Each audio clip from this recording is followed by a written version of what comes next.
You're listening to Civic Media. You can tune into any of our live shows on any radio station across the state with the Civic Media app. Find us in your phone's app store and listen anytime, anywhere. This is your WLAK Daily News Roundup for Lake Air, 107.5 FM and 1260 AM in Amory. For WLAK News, I'm James Kelly. City of Superior officials are highlighting new crime data that shows rates of drug-related crimes are declining. According to Mayor Jim Payne, the Superior Police Department responded to about 10% fewer drug complaints over the last year, and property theft crimes dropped by about 40% compared to the three-year average. He also reported a significant drop in the number of non-fatal overdoses and reported 0 fatal overdoses. Local health officials also claimed improved treatment access has contributed to the declining crime rates. A Rice Lake man accused of leading law enforcement authorities on a high-speed chase in Ashland County after hitting a woman with a vehicle in 2021 has been sentenced to prison. According to court documents, 25-year-old Cody Stone entered a no-contest plea to charges of felony aggravated battery and misdemeanor operating with a restricted substance. 5 other charges were read in but dismissed as part of a plea deal. Authorities say a blood draw taken after the arrest showed Stone was under the influence of methamphetamines and fentanyl. The Wisconsin Department of Agriculture, Trade, and Consumer Protection is reminding residents to be aware of scams targeting seniors ahead of World Elder Abuse Awareness Day. The agency is recommending 5 prevention measures for older residents and their families: to be informed, plan ahead, stop and think, talk to others, and report potential scams. The DATCP website contains up-to-date information on circulating scams targeting older residents. On their part, residents should be wary of unsolicited communication demanding personal or financial information.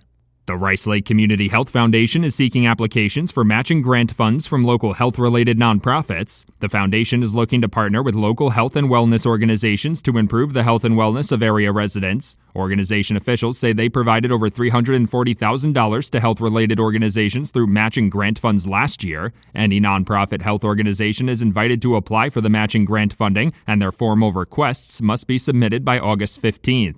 The Wisconsin Joint Finance Committee voted to increase the bonding authority of the Safe Drinking Water Loan and Clean Water Fund programs last week. The unanimous vote increased the bonding authority of the programs by over $730 million, which officials say could lead to increased funding assistance for wastewater treatment infrastructure projects across the state. Maintaining water quality has become a hotly contested topic over recent years as municipalities across the state struggle with PFAS contamination and general pollution issues.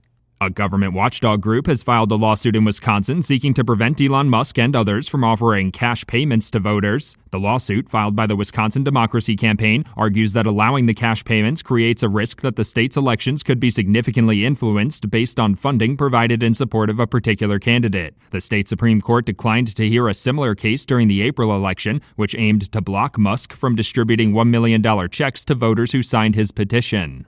Polk County District Attorney Jeffrey Kemp has released a statement following a social media post regarding an email he sent questioning the legality of federal immigration operations. The email appeared to criticize the way ICE is conducting immigration operations, specifically the lack of hearings and warrants, as well as agents wearing masks. District Attorney Kemp said in his statement that the email was taken out of context to suggest something radical or inappropriate, and it was simply a discussion of legal and ethical questions with other attorneys.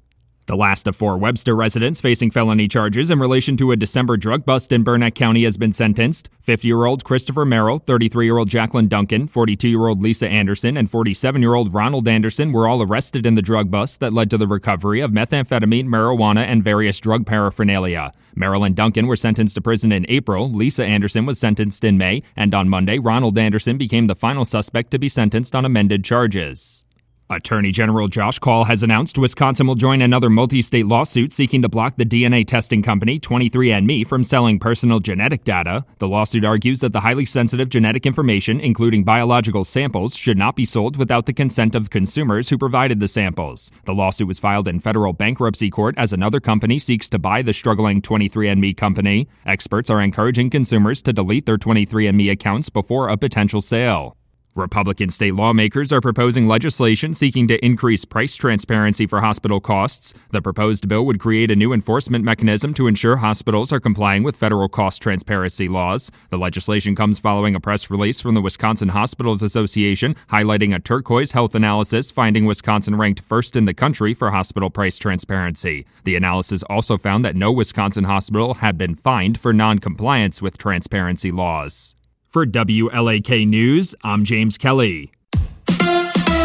It's the Brewers and the Cardinals. Hi, I'm Mike Clemens with sports. The Brewers open a 4-game series at home against the Cardinals tonight. The Crew losing to the Braves yesterday, 6-2. Rookie pitcher Chad Patrick gave up 5 runs in 5 innings. Manager Pat Murphy. He's been so great for us. He's a rookie. He's never faced, being in that spot. So maybe that's going to be a good learning experience for him. We still have full confidence. He still got through 5. NFL, Packers minicamp wrapping up. Yesterday, Jordan Love hit former Chiefs and Jets wide receiver Mecole Hardman on a 70-yard touchdown pass. NBA Finals, the Pacers beat the Thunder 116-107 to take a 2-1 lead. Tyrese Halliburton says Brad Weber, his coach from Oshkosh North High, was at the game. It's important for me at a time like this to talk to people whose opinions I respect. Coach Weber is one of those, being my high school coach. Coach Prohm is in the back there, my college coach. I've had many conversations with those guys.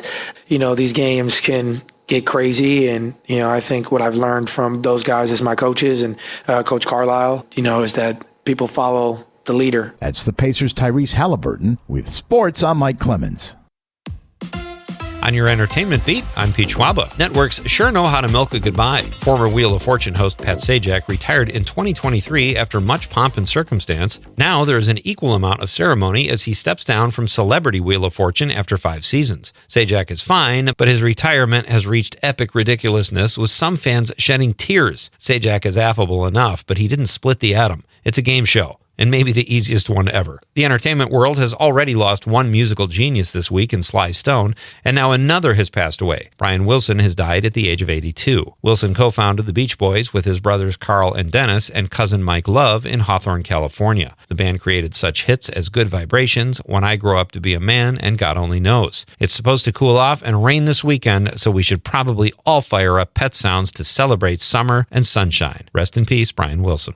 Summer blockbuster season rolls on this weekend with some great options if you are headed to the theater. The highly anticipated live-action version of How to Train Your Dragon opens this weekend and has a very solid 82% on Rotten Tomatoes when it comes to critics. This is the 4th installment of the franchise, but the previous films have all been animated. Materialists is the latest material from Studio A24. The rom-com stars Pedro Pascal as a New York City matchmaker caught in a love triangle. The film is drawing an 87% on Rotten Tomatoes. Science fiction drama The Life of Chuck opens wide this weekend. The film is reviewing well and based on a short story by Stephen King. And if you're in the mood for a Western, check out The Unholy Trinity. The film stars Samuel Jackson and Pierce Brosnan, but has not been reviewed yet. My assumption would be lots of good gunfights, decent acting, cheesy dialogue, and a pretty bad story, as it has not been made available to critics yet. Let's go to the movies. Many birthdays in one's life are milestones. There is turning 10, which is double digits. 21, you can get into bars legally, and 35, you can be president. For actress Elizabeth Hurley, turning 60 means she gets to post a pic on social media appearing in her literal birthday suit. That's right, naked at 60 and on social media are words that are typically abhorrent at best, but not for 0.00001% of the population, and that is Elizabeth Hurley and probably 3 other people. Hurley has starred in such films as Charlie's Angels, Austin Powers, and of course Christmas in the Caribbean. This birthday story gets a little weirder when her son commented on the photo saying, "Happy birthday, mama." So sweet. Again, probably 0.0001% of kids that wouldn't be mortified at a naked picture of a 60-year-old parent on Instagram. And to make things even weirder, and before you think you might have a shot, fellas, she's dating Billy Ray Cyrus, who calls her the love of his life. Who else has an achy breaky heart right now? For more showbiz fun, tune into Nightlight with me, Pete Schwaba, weeknights from 6 to 8 p.m. on the Civic Media Radio Network. Scattered showers, mostly cloudy with the more that smoky haze from Canadian wildfires today. Our high in the low to mid 70s this afternoon. Tonight, scattered thunderstorms are going to drop into the low to mid 50s. Tomorrow,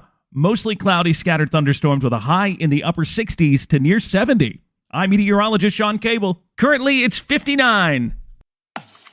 That's your WLAK Daily News Roundup from Civic Media. Subscribe to this podcast on Spotify, Apple, or wherever you find your podcasts. Find more news at lakeair.radio. The national news cycle never stops. but it can be hard to find news about your local community. Civic Media is dedicated to providing quality local and state news coverage across Wisconsin. With the Civic Media app, you can get notifications about local stories that matter to you and your community. Find the free Civic Media app in your phone's app store and choose notifications from the menu to tell us what kind of news you want to hear about.